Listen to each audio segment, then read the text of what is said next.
Yes. Well, what happens is that there is a connection between the astral and the causal. You go through an intermediate step. An intermediate situation that's been called the crooked tunnel. Have you heard of the crooked tunnel? Bunk-Naal. Bunk-Naal is a connecting tunnel between the astral and the causal experience. It's crooked because if you're in the center of that tunnel, center of that experience, that's the only time that you can see two levels. That you can know that the astral level is being created here, and that's the causal level from which it is being generated. Otherwise, each level shuts off the other level. If we go from the physical to the astral, and the astral world comes up and we are dead in this physical and we are not aware of it, it's just a complete change from one level to another. But when we change from the astral to the causal, then we have a connection in the middle of the experience where we know we are leaving the astral and we're moving to the causal. And that's called the crooked tunnel. And crooked tunnel itself is not a small tunnel. It's a vast experience by itself.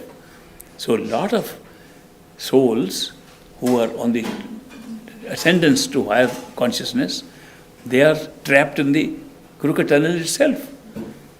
But they think that they have reached the final knowledge, area of knowledge, because they can have the knowledge of the created world, astral and physical. They can have the knowledge of the creating world, which is the causal world.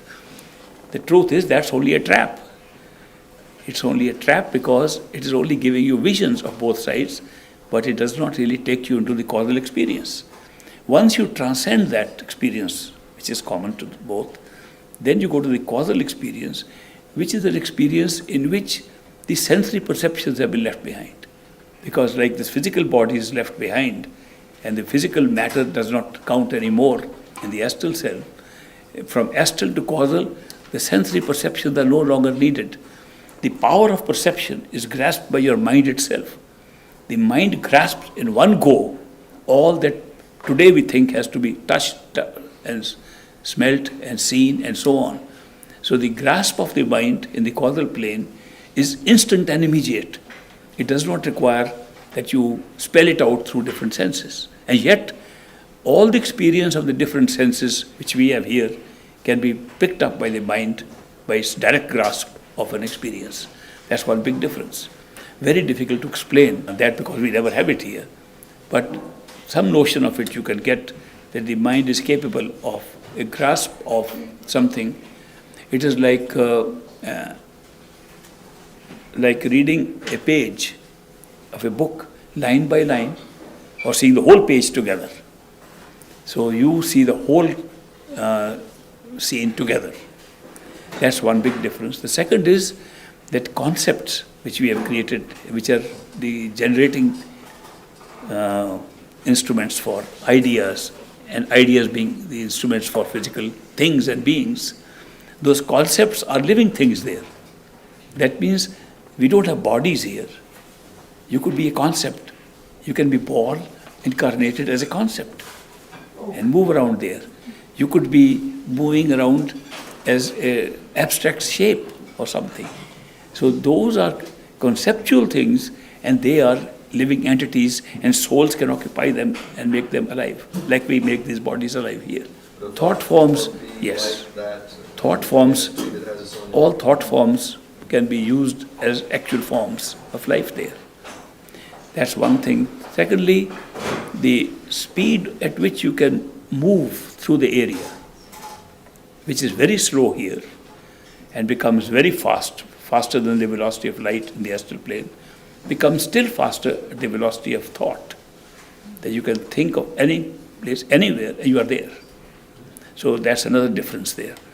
So the causal plane has another feature, that you can meet and get into the top of the causal plane, top of Trikuti, in the universal mind. And you will find that the mind itself, which is individuated in us and attached to the soul, also has its own universality.